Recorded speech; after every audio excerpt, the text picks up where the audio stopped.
Em bé ngoan.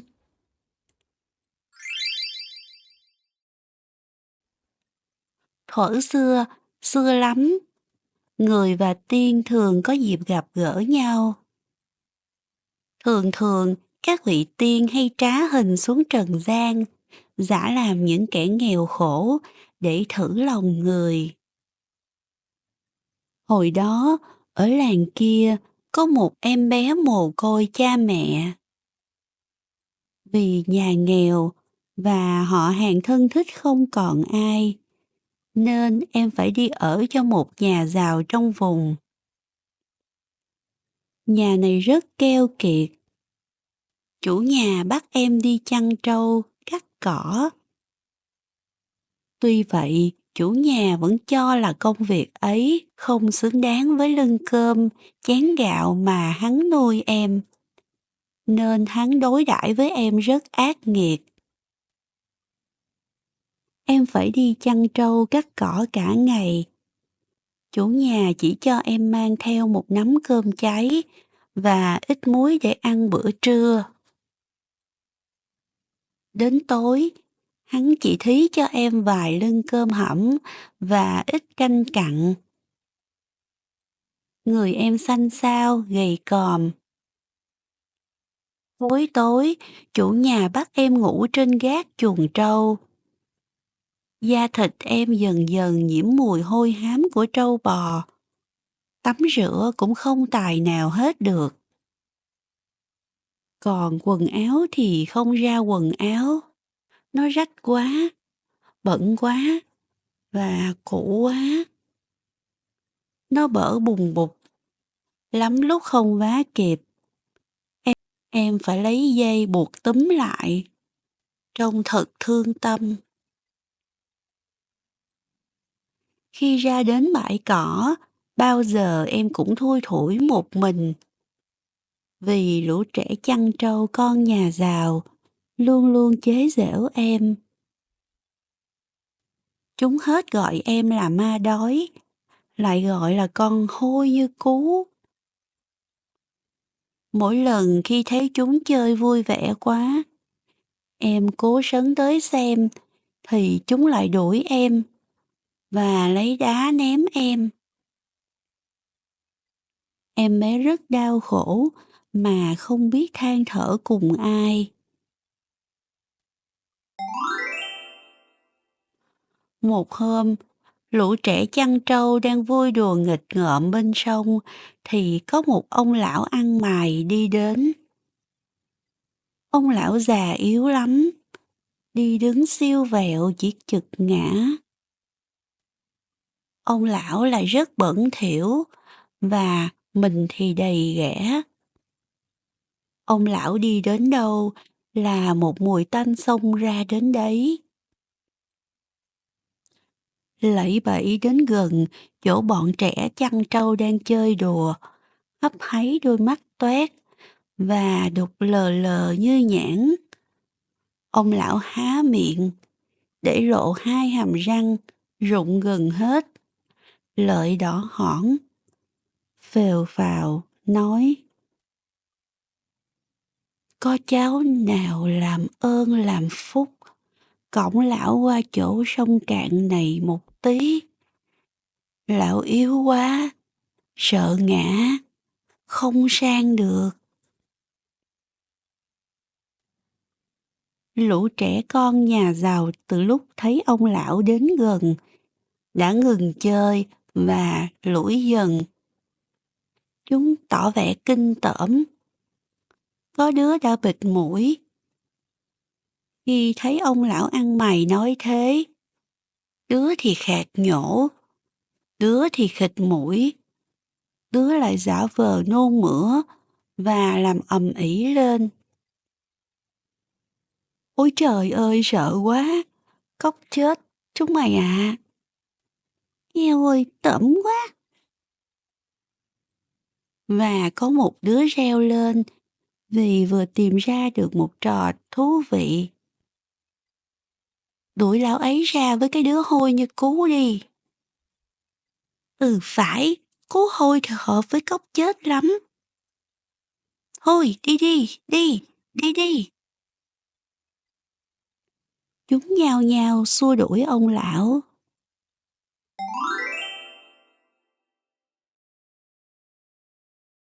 Ông lão lại gần em bé mồ côi, lúc này đang buồn rầu ngồi ở bờ sông.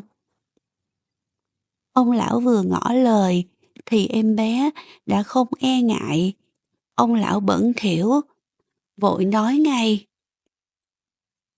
Vâng, cụ để cháu cõng cụ sang. Cụ yếu thế, cụ lội qua sông, thì ngã thật đấy. Rồi em ghé vai, cõng ông lão qua sông. Sang đến bên kia bờ sông. Tuy mệt, nhưng em vẫn còn cố cõng cụ già lên một chỗ cao ráo sạch sẽ. Rồi mới chịu đặt ông cụ xuống. Ông lão ngồi xuống đất, nhăn nhó bảo em. Lão đói quá, không thể đi được nữa. Cháu có gì cho lão ăn một chút cầm hơi, không thì lão chết mất. Em bé vội trả lời. Vâng, cụ cứ ngồi đây đợi. Cháu sẽ đi lấy phần cơm trưa của cháu sang cho cụ ăn. Nói rồi, em hối hả, lội về lấy nắm cơm cháy, lại lội sang đưa cho ông cụ. Em nói như phân trần. Cháu chỉ có chỗ cơm cháy này thôi, nó hơi cứng, xin mời cụ ăn tạm vậy, chứ cháu không còn gì hơn nữa.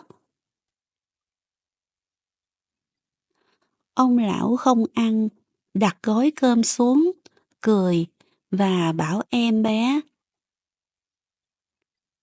Cháu ạ, lão không phải là người thường đâu. Lão là tiên trên trời xuống đây để thử lòng người trần. Thấy cháu tuy nghèo khổ, nhưng rất hiền lành và nhân hậu. Lão muốn thưởng công cho cháu. Bây giờ cháu muốn lão thưởng công cho cháu cái gì nào? Em bé trông thấy ông già nói như vậy thì ngạc nhiên lắm, vừa mừng vừa ngượng nghịu. Em ngần ngừ một lát rồi trả lời. Thưa cụ, cháu chỉ tuổi có một nỗi là người bẩn thỉu, xấu xí quá. Lũ con nhà giàu chúng nó gọi cháu là hôi như cú. Vì vậy, cháu muốn trở thành một người đẹp để chúng không chế giễu cháu được nữa. Ông lão cười rồi bảo em. Điều ấy khó gì? Đoạn, ông lấy bông hoa dắt trong người ra, đưa cho em. Cháu hãy cất bông hoa này đi. Sáng sớm và chiều, cháu đem ra ngửi thì sẽ được như ý muốn.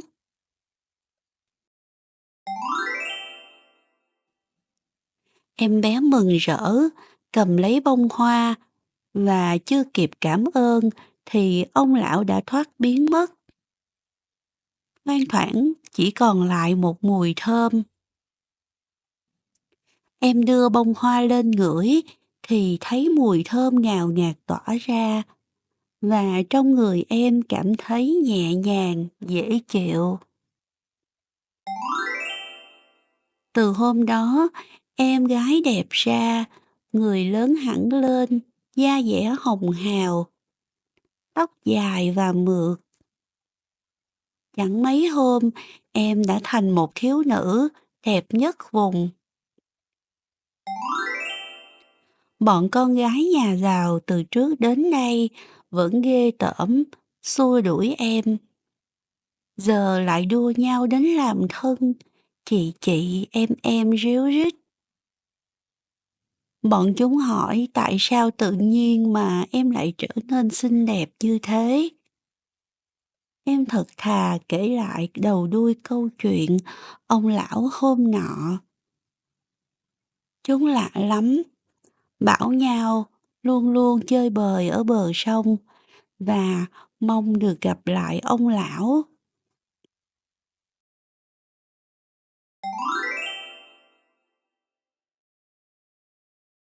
Quả nhiên có một hôm, ông lão ăn mày bữa trước lại đến thật. Lần này không đợi lão hỏi, chúng đã nhao nhao xin cõng ông cụ sang sông. Chúng tranh nhau làm việc đó, không đứa nào chịu nhường đứa nào cả, và chúng cãi nhau ầm ĩ.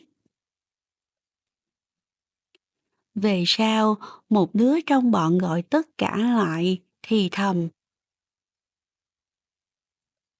"Chúng mày ạ, dù sao ông ấy vẫn hôi lắm. Thực ra, cõng ông ấy trên vai thì cũng vẫn ghê ghê. Chúng mày có thấy thế không?"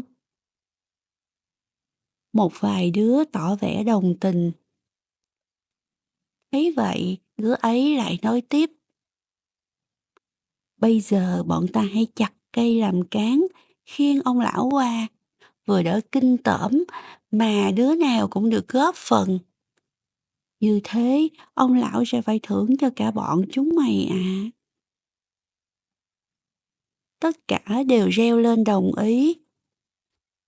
Chỉ trong nháy mắt, chúng đã làm xong một chiếc cán bằng cây và khiêng ông cụ qua sông. Vừa sang đến bờ sông bên kia, chúng đã đặt phịch chiếc cán xuống đất, làm ông lão đang ngồi phải ngã ngửa người ra. Mấy đứa che miệng cười khúc khích, có vẻ thú vị lắm. Ông lão không tỏ vẻ giận dữ. Ông còn hỏi chúng như hôm nọ ông đã hỏi cô gái ngoan kia. Cả bọn chúng đều muốn trở nên xinh đẹp. Và chúng còn tranh nhau, đứa nọ xin ông lão cho mình được đẹp hơn đứa kia. Ông lão bèn cho mỗi đứa một bông hoa, rồi dặn chúng dắt vào thắt lưng và ngày ngày đem ra ngửi. Bọn chúng hí hửng, ngửi lấy, ngửi để. Đứa nào đứa nấy đều mong cho mình đẹp hơn những đứa khác. Nhưng kết quả trái hẳn với mong muốn của chúng. Qua ngày đầu, tóc của chúng bỗng cứng ra như rễ tre, rối bù lên và dễ gãy, dễ rụng. Càng chải càng rụng. Đến ngày thứ hai, người chúng xanh xao, vàng vọt hẳn đi. Và đến ngày thứ ba thì các mụn, ghẻ mọc trên toàn thân chúng. Chúng đi đến đâu, một mùi tanh hôi bùn mỡ theo chúng đến đấy. Trông chúng tởm quá, đến nỗi bố mẹ, họ hàng nhà chúng cũng phải ghê sợ. Riêng em bé mồ côi ngoan ngoãn kia, ngày càng trẻ và đẹp ra mãi.